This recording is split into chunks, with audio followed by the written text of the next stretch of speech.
Olá pessoal, esse é o canal Prazer Bíblia, primeiro vídeo da série Conhecendo a Bíblia, Bíblia Protestante. O que é a Bíblia? A Bíblia é um livro tido e crido como palavra inspirada por Deus, entregue e revelada ao homem. Primeiro à comunidade judaica, posteriormente aos discípulos de Jesus, que é crida, pelo menos com relação agora ao Novo Testamento, pelos cristãos. Quem escreveu a Bíblia? A Bíblia ela foi escrita por vários autores, dá-se aí cerca de 40 autores possíveis, diferentes, tendo em vista também da amplitude do tempo em qual ela foi escrita. Em quanto tempo ela foi escrita?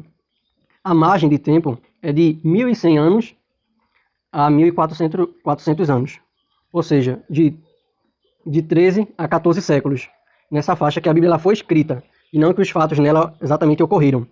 Do que fala a Bíblia? A Bíblia fala sobre a criação de tudo, a Bíblia fala sobre profecia, sobre a escolha de Deus em um povo específico, sobre o pecado, a queda e a possibilidade de restauração em Cristo Jesus. Em que idioma foi escrito a Bíblia? O Antigo Testamento foi escrito em hebraico, a sua parte maior, gigantesca, e também teve uma interação ali com o aramaico. Mas, de maneira geral, a Bíblia, o Antigo Testamento foi escrito em hebraico. E o Novo? O Novo Testamento ele foi escrito em grego koiné, que era uma língua mais falada pelas pessoas mais simples, do cotidiano normal, enfim. Mas também tiveram ali interações ainda de outras línguas, de outras culturas, que foi, também tem palavras ali no Novo Testamento, palavras do grego, em aramaico, em latim também, tiveram palavras também no original, né? Logicamente, quando a gente vai ler, já está tudo em português, já está tudo traduzido, mas no original teve também palavras dessas línguas. E agora a gente vai a algumas curiosidades da Bíblia, certo?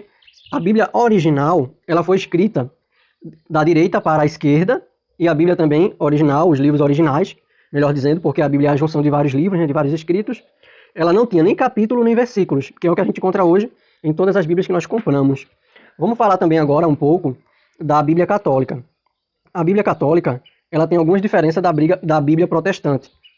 Primeira diferença, tem Salmo 151 na Bíblia Católica, na Protestante Salmo só vai até 150, e também na Bíblia Católica tem o que a gente entende como livros apócrifos, que é 1ª e 2ª Macabeus, Judite, Tobias, Eclesiástico, Sabedoria e Baruque, certo? Então essas são as sutis diferenças.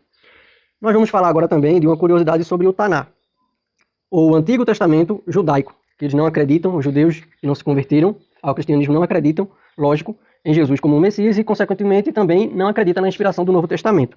Mas, enfim, falando do Tanakh, qual é a diferença do nosso Antigo Testamento protestante para o livro usado pelos judeus? São simples.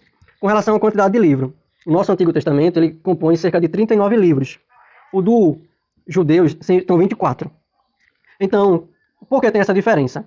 Na Bíblia protestante, nós temos 1ª e 2ª Samuel, 1ª e 2ª Reis, 1ª e 2ª Crônicas. Na Bíblia dos judeus, esses livros, que é a 1ª e 2ª, são apenas um livro. Então, de 6 já reduz-se para 3. Outra diferença é que Esdras, que para nós protestantes, Neemias e Esdras, são 2 livros distintos, para os judeus é um livro só. E ainda, para concluir essa perspectiva, os 12 profetas menores, que nós assim entendemos, os judeus têm lá, como se fosse um livro só, as 12 revelações, as 12 profecias desses profetas menores. Então é um livro só para eles, mas para nós são 12 livros diferentes. A divisão também, e daí tem importância, que eu vou estar mostrando a vocês a imagem agora. Então a divisão também dos protestantes para os judeus são diferentes. A nossa divisão geralmente segue Pentateuco, que é a lei, né, que são os 5 primeiros livros. Aí tem os livros históricos, tem os livros poéticos e sapienciais, ou sapienciais, que é de sabedoria, né? E tem os livros dos profetas. Aí nessa imagem mostra a distribuição de profetas maiores e profetas menores, mas a distribuição é em 4. Igualmente também o Novo Testamento, que são os evangelhos, é uma categoria. O livro histórico, que é apenas Atos, é outra categoria. Tem as cartas, aí tem as cartas gerais e as cartas do apóstolo Paulo, que também para nós a gente vê como uma categoria só. E o livro de Revelação, que é Apocalipse. Eu vou estar mostrando a vocês também. Isso daí é o alfabeto hebraico. Então, a Bíblia no original, logo quando foi escrita, só tinha 22 letras, e isso tudo era consoante, não existia vogais. E aí vocês percebem algumas situações. Esse outro alfabeto que eu estou mostrando é o que nós mais conhecemos até para quem estuda a matemática, vai ver algumas letras aí, nome da letra, né? Alfa, beta, gama, pi, sigma também, enfim. Então, o Novo Testamento foi escrito a partir desse alfabeto e a partir desses caracteres. Outra diferença que eu estou mostrando também aí é o pergaminho. Então aí você percebe o pergaminho desse sentido, e a escrita realmente ela começava da direita para a esquerda, como se mostra aí. Aí é um exemplo também dos manuscritos do Mar Morto, que foi encontrado também. E daí, se vocês quiserem mais informações sobre isso, é só falar que eu posso até fazer um vídeo diferente mostrando essa questão. Aí é um exemplo também, mais um, sobre quando foi encontrado esses escritos, também o estado que eles estavam, né? Porque, logicamente, se deterioraram. Mas, no mais, o vídeo é isso. Essa questão sobre a palavra de Deus. Então, esse é o primeiro livro da série, Conhecendo a Bíblia. Curtam, se inscrevam, compartilhem, comentem. E nós vamos junto aí para desvendar ainda mais as maravilhas da palavra inspirada de Deus para nós. Fiquem na paz de Cristo Jesus.